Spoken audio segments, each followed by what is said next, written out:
Hello प्यारे बच्चों, सभी को गुड मॉर्निंग और सभी को जय मां सरस्वती। तो आज हम फिर से आप सभी लोगों के लिए महत्वपूर्ण प्रश्नों की कैप्सूल क्लास लेकर आए हैं और कैप्सूल क्लास में इस समय हम महत्वपूर्ण टॉपिक्स को कवर अप कर रहे हैं।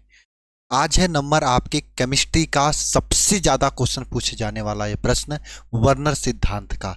हम वर्नर सिद्धांत के बारे में देखेंगे, जानेंगे क्या होता है और इससे प्रश्न कैसे आते हैं, और एक सबसे कठिन वाला प्रश्न भी हम आप सभी लोगों के साथ में करेंगे। तो चलिए शुरुआत करते हैं आज की इस क्लास की। सभी को जय मां सरस्वती। ठीक है, सबसे पहले देखो उपसहसंयोजक यौगिकों से संबंधित वर्नर का सिद्धांत क्या है, यहाँ पे देखना सभी लोग। वर्नर का सिद्धांत क्या है, एक एक पॉइंट को समझना। उपसहसंयोजक यौगिकों के संरचनाओं के संबंध में, यानी कि उपसहसंयोजक यौगिक जो है उसकी संरचना कैसी है, कैसा दिखता है, कैसा नहीं दिखता है, इन सभी चीजों के संबंध में एक वैज्ञानिक अल्फ्रेड वर्नर ने एक सिद्धांत प्रतिपादित किया है ना, जिसको उपसहसंयोजक यौगिकों का वर्नर सिद्धांत कहा जाता है। इसे क्या कहा जाता है, वर्नर सिद्धांत कहा जाता है। यानी कि उपसहसंयोजक यौगिक जो होते हैं उनकी संरचना कैसी है, चेहरा कैसा है, दांत कैसा है, नकुरा कैसा है, इन सभी चीज़ों को बताने के लिए अल्फ्रेड ने एक सिद्धांत, एक थ्योरी बताया जिसे क्या कहते हैं, वर्नर सिद्धांत कहते हैं। और इस थ्योरी में क्या क्या चीज़ें उन्होंने बताया भैया, ये जो उपसहसंयोजक यौगिक होते हैं ना, अकेले नहीं होते हैं, ये दो दो को शादी किए होते हैं। मतलब समझे, उपसहसंयोजक यौगिक ना दो दो को संयोजकता रखते हैं, है ना, जिसके पहले को बोला जाता है प्राथमिक संयोजकता। जब पहली शादी करते हैं तो उसको प्राथमिक बोलेंगे, है ना, दूसरी शादी को द्वितीयक संयोजकता बोलेंगे। उन्होंने भैया बताया कि उपसहसंयोजक यौगिक अकेले नहीं होते हैं, सिंगल नहीं होते हैं, डबल भी नहीं होते हैं, ट्रिपल होते हैं। ये दो दो संयोजकताएं रखते हैं, प्राथमिक संयोजकता और द्वितीयक संयोजकता। अच्छा सर, ऐसी बात है? हाँ, ऐसा ही बात है, दो दो संयोजकता रखते हैं, है ना। एक कमरे के अंदर वाली, एक कमरे के बाहर वाली। अभी दिखाऊंगा कौन कमरे के अंदर वाली है, कौन कमरे से बाहर वाली है। एक जो है रोज मिलते हैं, एक से उपसहसंयोजक यौगिक का जो केंद्रीय धातु परमाणु होता है वह रोज मिलता है, और एक से कभी कभी मिलता है ना। ऐसी वाली संयोजकता है। और देखते हैं, मजा आएगा। सबसे पहले प्राथमिक संयोजकता की बात करते हैं भैया। ये प्राथमिक संयोजकता भाई, प्राथमिक संयोजकता जो होता है यह ऋणायनों द्वारा संतुष्ट होता है। किसके द्वारा होता है, यह बात याद रखना, प्राथमिक संयोजकता ऋणायनों द्वारा संतुष्ट होता है। और यह विलयन में क्या हो जाता है, आयनित हो जाता है, अर्थात यह आयनन योग्य होता है। यानी प्राथमिक संयोजकता कहीं पे देखोगे तो आंख फाड़ के देख लेना भैया, ये ऋणायन है ना, ऋणायन होगा, प्राथमिक संयोजकता ऋणायन होगा, है ना। पहले संयोजकता कैसा होगा, निगेटिव चार्ज वाला, यानी जैसे Cl माइनस हो सकता है, Br माइनस हो सकता है ना, माइनस वाला होगा, जो भी होगा माइनस वाला प्राथमिक संयोजकता होगा, है ना। अब दूसरी बात यहाँ पे क्या आती है, दूसरी बात आपकी ये आती है, प्राथमिक संयोजकता को बिंदुदार लाइन से दर्शाते हैं। यानी प्राथमिक संयोजकता ना भाई, देखो सबकी जिंदगी में पहला प्यार होता है, लेकिन पहले प्यार से शादी थोड़ी ना होती है ना, उसे कभी कभी मिलते हैं। इसलिए प्राथमिक संयोजकता को कभी कभी वाले लाइन से, डॉटेड लाइन से प्रदर्शित किया जाता है, यानी कभी कभी मिलने वाली है। और एक बड़ी बात बताऊं, ये घर से बाहर रहती है प्राथमिक संयोजकता। हाँ सही, देखना अभी मैं बताऊंगा। पहली बात, प्राथमिक संयोजकता कैसे, ऋणायन द्वारा संतुष्ट किया जाता है ना, यानी ऋणावेशित होता है, और यह आयनन योग्य होता है। आयनन योग्य क्या मतलब, जरूरत पड़ेगी, कोई आया तो भैया ये छोड़ दो, ये मतलब चली जाएगी, है ना, एकदम बाहर निकल जाए। क्योंकि ये बाहर वाली है ना, इसे डॉटेड लाइन से प्रदर्शित किया जाता है, पहली वाली है ना। दूसरी बात, इसके द्वारा जुड़े परमाणुओं को कोष्टक के बाहर रखा जाता है। क्या बोला मैंने, पहली वाली है, इसको कोष्टक के बाहर रखा जाता है, पहला वाला प्यार है। दूसरी वाली जो शादी होके आएगी वो घर के अंदर रखेंगे। अभी देखना, प्राथमिक संयोजकता कोष्टक के बाहर रखी जाती है, बाकी पूरा ट्रिक मेरा काम करेगा, है ना। प्राथमिक संयोजकता क्या, कोष्टक के बाहर रखी जाती है, और यह ट्रिक आपको कभी नहीं पाओगे, कहीं पे भी नहीं पाओगे, देख लेना सभी लोग। प्राथमिक संयोजकता कहाँ रखी जाती है, कोष्टक के बाहर रखी जाती है। जी सर, समझ में आया। और प्राथमिक संयोजकता अदिशात्मक होती है, यानी इसके द्वारा ज्यामितीय का कोई निर्धारण नहीं होता है। यानी प्राथमिक संयोजकता जो होता है यह अदिशात्मक होता है, इसमें कोई दिशा नहीं होता है, समझे। और इसके द्वारा ज्यामिति का, है ना, मतलब ज्यामिति समझ रहे हो ना, समझ गए होगे आप लोग। ज्यामिति का कोई संबंध नहीं होता, यह टाइम पास होता है बस। यानी इससे कोई फ्यूचर प्लानिंग नहीं होती, ना फैमिली प्लानिंग, ना बच्चे उच्चे वाला प्लानिंग नहीं होती, बस अदिशात्मक होती है, बस जब तक रहेगा तब तक चलेगा, है ना। तो प्राथमिक संयोजकता के बारे में जाने ना, पहला वाला प्यार। पहली बात ये ऋणायन द्वारा प्रदर्शित होता है, बोलो यार ऋणायन द्वारा प्रदर्शित होता है। दूसरी बात डॉटेड लाइन से प्रदर्शित किया जाता है। तीसरी बात इसके द्वारा जुड़े ऋणायनों को कोष्टक के बाहर रखा जाता है। चौथी बात क्या, यह अदिशात्मक होती है और यह ज्यामितीय को कोई संबंध नहीं रखता है, ये ज्यामिति से कोई संबंध इसका नहीं होता है, कोई दिशा उषा नहीं बताता है, न तो ज्यामिति बताता, बस टाइम पास होता है। मतलब समझ गए प्राथमिक संयोजकता के बारे में चारों पांचों पॉइंट। और लास्ट पॉइंट एक और देखना सभी लोग कि यह आक्सीकरण संख्या द्वारा प्रदर्शित किए जाते हैं। आक्सीकरण संख्या पता है क्या होता है, कितना पैसा उड़ा सकते हो आप, है ना। जैसे आपको मैं आक्सीकरण संख्या के बारे में बता रहा हूँ, ध्यान से समझना। और हाँ एक मिनट, आक्सीकरण ये क्या हो गया, अरे भाई आक्सीकरण संख्या के बारे में बता रहा हूं, यहाँ पे ध्यान से समझना। जैसे देखो अगर ये लोहा है Fe, है ना, अगर यह भैया अगर यह एक इलेक्ट्रॉन को बाहर निकालेगा तो यह Fe प्लस हो जाएगा, तो इसकी आक्सीकरण संख्या कितनी हो जाएगी, आक्सीकरण संख्या जो है इसकी 1 हो जाएगी, है ना। अगर यह Fe जो है 2 इलेक्ट्रॉन को बाहर निकलेगा तो यह Fe2 प्लस हो जाएगा और इसकी आक्सीकरण संख्या कितनी होगी, 2 हो जाएगी, है ना। जितना पैसा निकालोगे उतना आक्सीकरण संख्या बढ़ती है। और ये जो आपने पढ़ा प्राथमिक संयोजकता, यह आक्सीकरण संख्या पे निर्भर करती है। अब सोच लो, है ना, पैसे पे ही तो निर्भर करती है। पहली वाली पैसा उड़ाओगे तो आपके साथ रहेगी, यानी जितना आपके पास पैसा होगा, जितनी आपकी आक्सीकरण अवस्था होगी, उतनी प्राथमिक संयोजकता होगी। पांचों पॉइंट दिमाग में फिक्स हुआ है कि नहीं, एक अलग तरीके से आपके दिमाग में सेट करने की कोशिश मैंने किया है ताकि आप कभी भूलो नहीं। पहली बात ऋणायन द्वारा प्रदर्शित होती है, दूसरी बात बिंदुदार लाइन द्वारा दर्शाया जाता है, तीसरी बात कोष्टक के बाहर रखा जाता है, चौथी बात ये दिशा उषा नहीं कुछ बताती, आपकी जीवन की दशा और दिशा में कोई परिवर्तन नहीं होता है। पहले अगर कपड़ा वपड़ा धोते होगे, खाना वाना खुद से बनाते हो तो खाना अभी भी खुद से बनाओगे, ये बस बाहर बाहर रहती है, बार बार मिलते हो, घर पे अकेले रहते हो, है ना। मतलब अदिशात्मक होती है, जीवन की दिशा और दशा चेंज नहीं करता है। और ये कौन प्रदर्शित करता है, आक्सीकरण संख्या द्वारा इसको प्रदर्शित होती है। जितना आक्सीकरण संख्या अधिक है उतनी यह संयोजकता यह प्राथमिक संयोजकता जो है उतनी ही अधिक होगी। चीजें दिमाग में फिट हो चुकी। चलो जी भैया अब द्वितीयक संयोजकता के बारे में बात करते हैं। द्वितीयक संयोजकता भाई ये घर वाली है, ये घर वाली है, घर वालों का पूरा गुण इसके अंतर्गत है। पहली बात, यह द्वितीयक संयोजकता आप ऋणायन हो चाहे फिर उदासीन अणु हो, है ना, या फिर धनायन अणु हो, ये तीनों द्वारा प्रदर्शित होती है।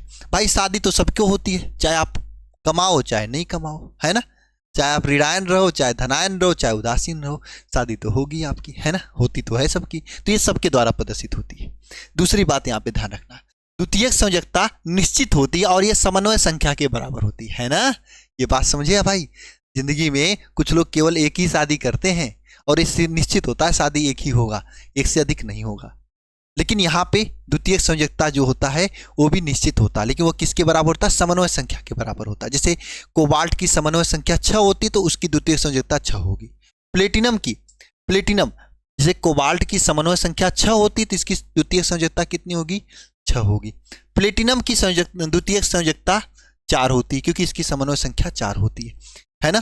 तो ये बात आप समझना, द्वितीयक संयोजकता जो होती है समन्वय संख्या पर निर्भर करती है। जितना आपकी समन्वय संख्या रहेगी उतना ही रहेगी, उससे अधिक नहीं होगी। प्राथमिक की तरह नहीं, पैसा निकालते रहो यानी इलेक्ट्रॉन निकालते रहो, आपके ऊपर आक्सीकरण संख्या बढ़ता रहेगा और संयोजक आपकी प्राथमिक संयोजकता बढ़ता रहेगा, उस टाइप का नहीं है, फिक्स रहता है। 6 तो 6, 4 तो 4, है ना, आपके समन्वय संख्या के बराबर होगा, समन्वय संख्या के ऊपर या नीचे नहीं होगा।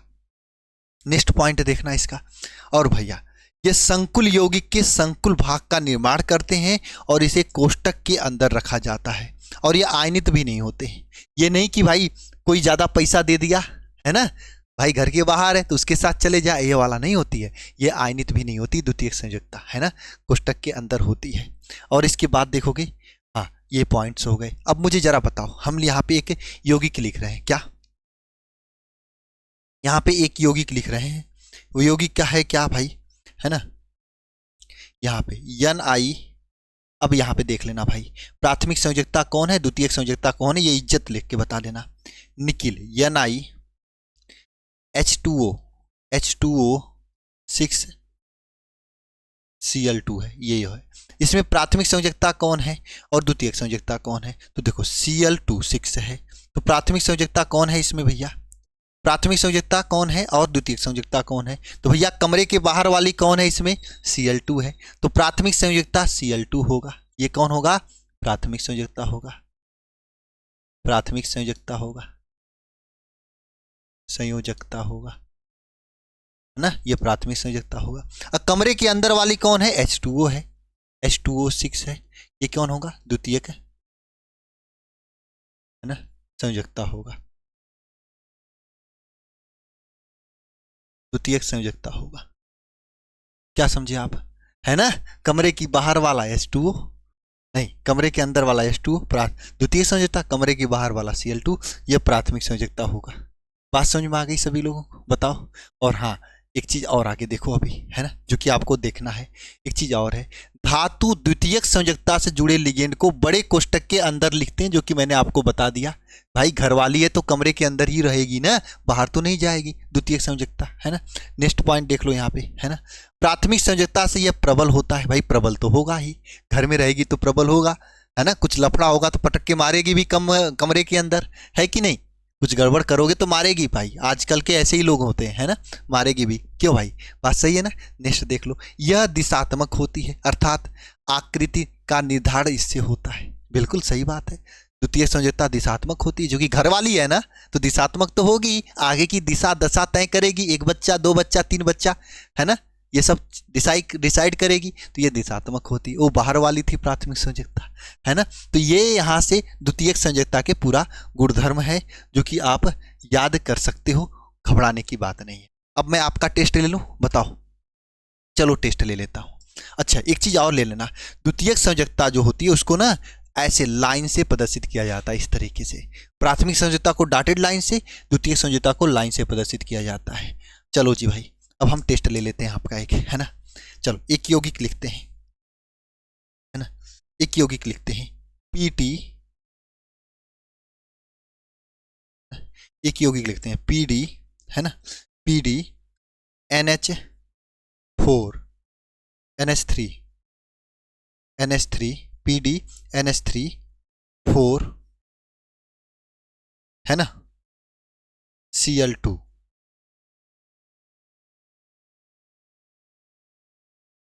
यहाँ बाहर Cl2 है। इसमें बता दो द्वितीयक संयोजकता और प्राथमिक संयोजकता कौन है? तो सीधी सी बात है, कमरे के अंदर द्वितीयक वाली, तो द्वितीयक संयोजकता कौन है इसमें बताओ? द्वितीयक संयोजकता कौन है बताओ? कौन है भैया? NH4 NH3 है यहाँ पे। और प्राथमिक संयोजकता कौन है? प्राथमिक संयोजकता कौन है? Cl वाली है ना, कमरे की बाहर वाली प्राथमिक संयोजकता। अच्छा जी, एक और बात बताऊं, जो प्राथमिक संयोजकता होता है ना, उसको पानी में उन्हीं में डालोगे तो आयनित हो जाती है, आप लोगों को पता है ना। कोई और देखेगा तो उसके साथ चली जाएगी। नहीं विश्वास ना, आओ देखो, इससे क्वेश्चन भी पूछा जाता है इसी बात पे। देख लो यहाँ पे ये क्वेश्चन है, ये एग्जाम में पूछा हुआ क्वेश्चन है। आपके सामने एक यौगिक दिया है, इसमें कह रहा है AgNO3 डालेंगे तो AgCl के कितने मोड़ विक्षेपित होगा? और ऐसे क्वेश्चन देख के बच्चे डर जाते हैं। मैं कहूँगा डरो मत ना, मैं पढ़ रहा हूँ, मेरे साथ पढ़ रहे हो तो मत डरो। क्यों? क्योंकि मैं ट्रिक से चीज़ों को याद करा देता हूँ, सेट करा देता हूँ, है ना। देखो कैसे, आओ देखो यहाँ पे समझना। CONH3 5SCN ये है ना, यह है Cl2 है, ये Cl2 है।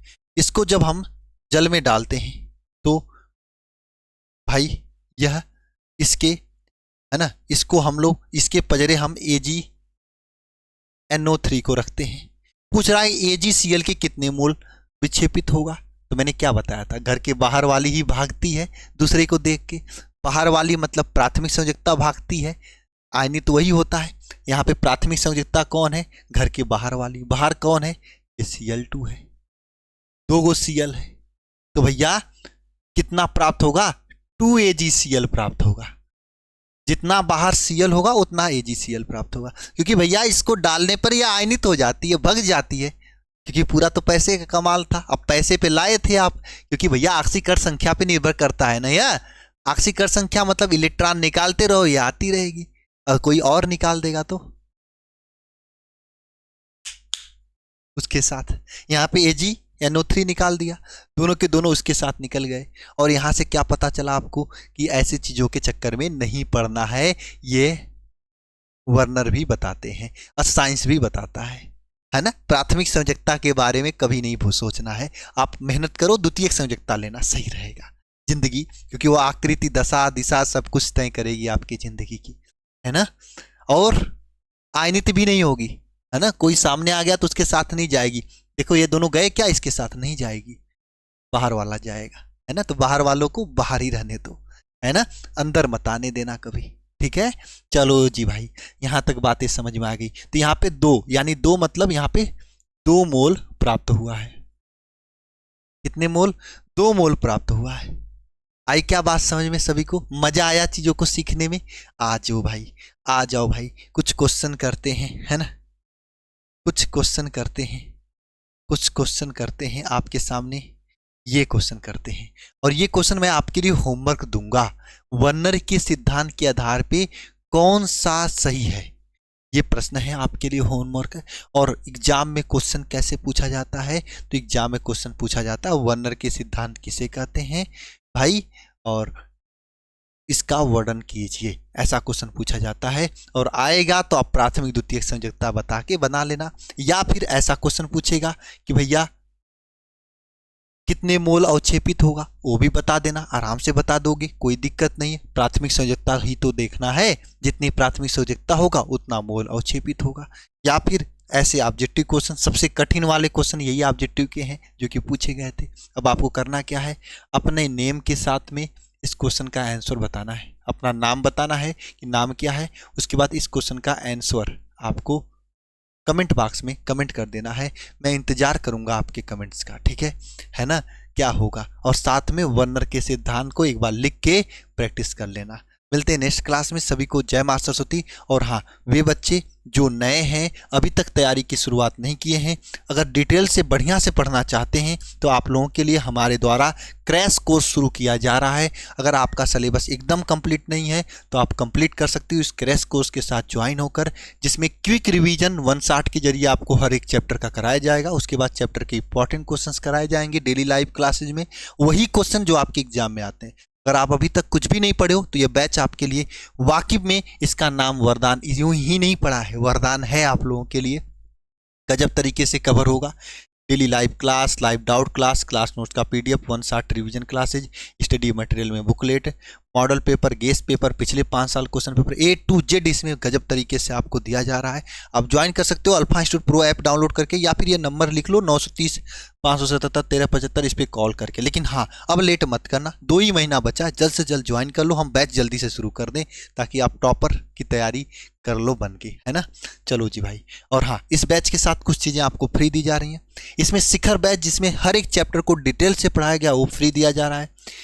शिखर 2.0 बैच फ्री दिया जा रहा है। इंग्लिश स्पोकन का एक कोर्स फ्री दिया जा रहा है आपको, ये जो कि बोर्ड एग्जाम के बाद इंग्लिश स्पोकन चलेगा, है ना, तो ये आपके लिए फ्री रहेगा। इतनी सारी चीज़ें आपको दी जा रही हैं इस वरदान 3.0 बैच में, है ना। फीस मात्र 399 रुपये में ज़बरदस्त तैयारी आपकी हो जाएगी। आप ज्वाइन करके अपने तैयारी को ज़बरदस्त कर सकते हो। फिलहाल मिलते हैं नेक्स्ट क्लास में, सभी को जय मां सरस्वती। हताश निराश मत होना, अगर नहीं तैयारी है तो जल्द से जल्द ज्वाइन कर लो। ये 399 रुपये महीने का फीस नहीं है बाबू, ये पूरे एग्जाम तक के लिए है। मिलते हैं नेक्स्ट क्लास में, सभी को जय मां सरस्वती।